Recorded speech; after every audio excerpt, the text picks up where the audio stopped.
Hoje é sexta-feira, dia 7 de novembro do ano do Senhor de 2025.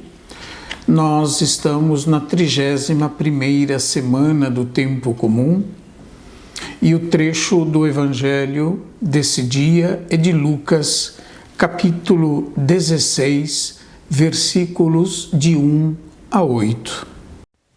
Naquele tempo, Jesus disse aos discípulos: um homem rico tinha um administrador que foi acusado de esbanjar os seus bens. Ele o chamou e lhe disse: que é isso que ouço a teu respeito?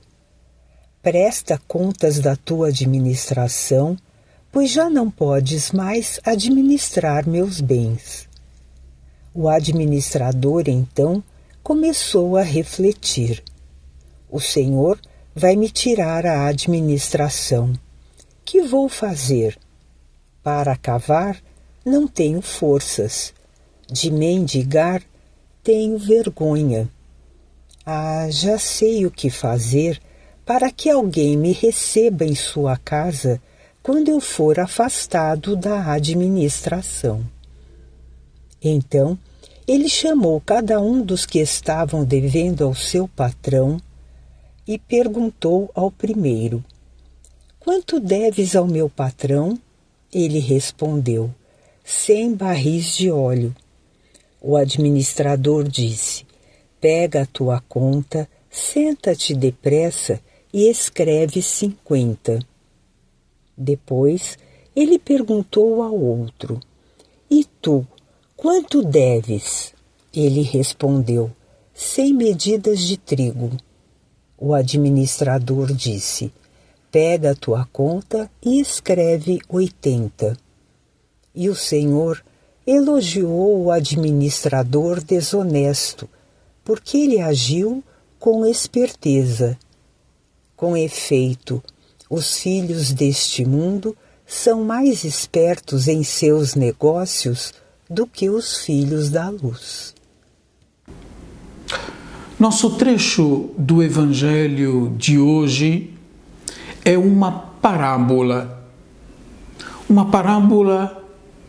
nada fácil e que não cede a uma interpretação fácil.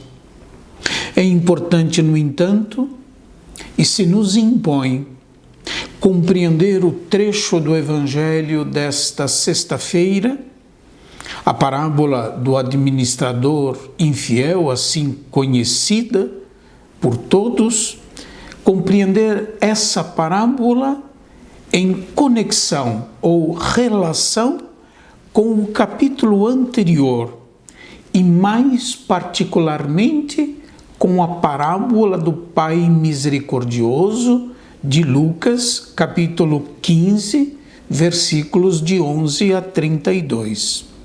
Nessa parábola do Pai Misericordioso, o filho mais novo, tendo saído de casa livremente e gasto todos os bens recebidos numa vida devassa, ao experimentar a vida se esvair longe da casa do pai e desejando regressar, pensa nos meios possíveis para que ele possa ser readmitido na casa de seu pai. Nós podemos dizer que ele pensa em usar, e de fato ele se utiliza de uma linguagem emocional, fazendo recurso a um pedido de perdão ao pai. Ele diz e pensa fazê-lo e o faz: Pai, pequei contra o céu e contra ti. Essa é a sua confissão. E ele o faz com a intenção de ser readmitido na casa do pai, onde havia fartura.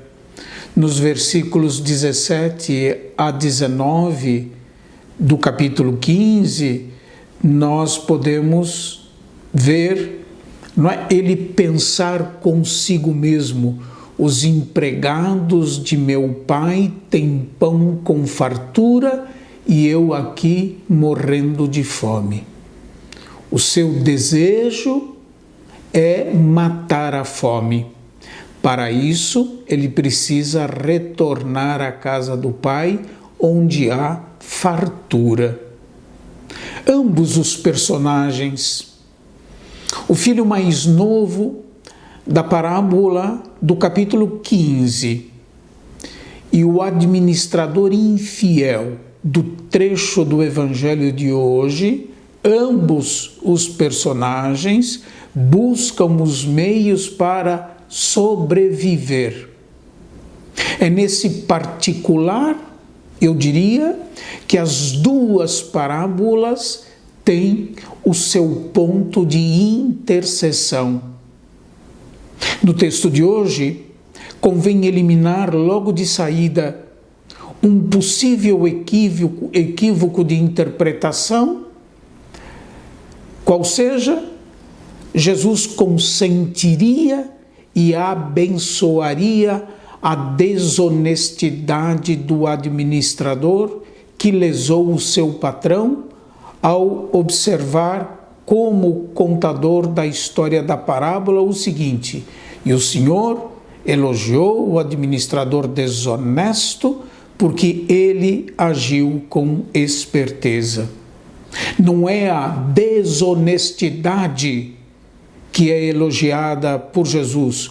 O que é sublinhado pela parábola, como nós acabamos de ouvir, é a habilidade e o empenho de alguém que busca os meios para poder alcançar um determinado fim. O administrador infiel da nossa parábola utiliza sua inteligência para encontrar o meio de assegurar a sua sobrevivência depois que ele for despedido pelo seu patrão. A parábola não corrobora com a mentalidade ainda presente entre nós de que o fim justifica os meios. Não, o fim não justifica os meios. A ética, nutrida pelo senso de justiça, é o critério na escolha dos meios. Numa linguagem tipicamente religiosa, nós poderíamos dizer que os meios escolhidos para alcançar um determinado fim deve ser sempre fruto do discernimento espiritual. Aplicando à vida cristã, e esta é a mensagem pretendida pela parábola, Jesus estimula os discípulos a buscarem os meios para entrarem no reino de Deus.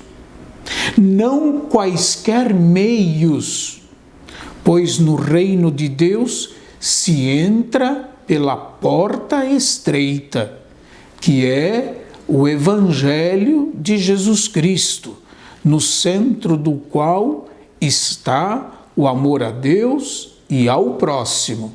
Nunca nos esqueçamos do capítulo 10º do Evangelho, segundo São João, em que Jesus usa da imagem da porta para dizer de si mesmo: eu sou a porta das ovelhas. É o Senhor, a sua mensagem, a sua pessoa, o modo como ele viveu é que nos dá ou nos dão acesso ao mistério de Deus. É o que nos abrem a porta para a comunhão com Deus. Como a parábola do trecho de hoje do Evangelho, Jesus também interpela os seus discípulos e, através deles, nós todos, a deixarem a passividade e a moverem o desejo efetivo de encontrarem e disporem dos meios adequados para alcançarem o reino de Deus, para permanecerem em Deus. Nunca se esqueçam, a fé é movimento de busca e de realização da vontade de Deus.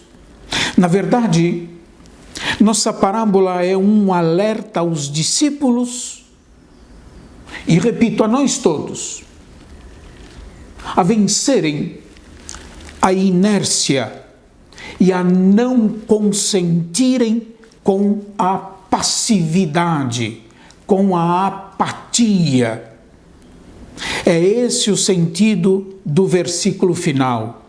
Os filhos deste mundo são mais espertos em seus negócios que os filhos da luz.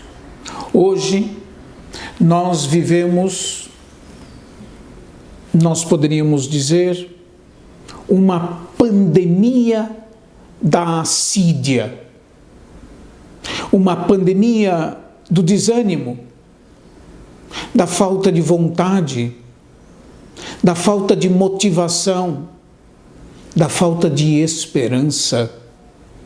É urgente, a isso o Senhor nos convida, é urgente reagir. E reagir como? Abrindo-nos à ação do Espírito Santo que ilumina, suscita bons desejos e faz com que nós nos abramos à palavra do Senhor, que nos desinstala, nos põe em movimento, ilumina, corrige e guia. Vou repetir o que eu dizia. O fim não justifica os meios. Os meios para realizar a vontade de Deus se encontram no mesmo Evangelho de Jesus Cristo, na sua mensagem e no modo como ele viveu a sua relação com o Pai. Que Deus nos desinstale, que Deus nos ponha em movimento, que Deus faça com que nós compreendamos que a nossa vocação cristã é incompatível com a passividade, com uma visão negativa do mundo, é incompatível com a assídia, com a inércia, com a indiferença egoísta, pois a nossa fé, a fé que nós recebemos dos apóstolos, nos põe sempre em movimento, nos desinstalando, inclusive, das seguranças adquiridas. Que Deus abençoe a todos e até amanhã, se Deus quiser.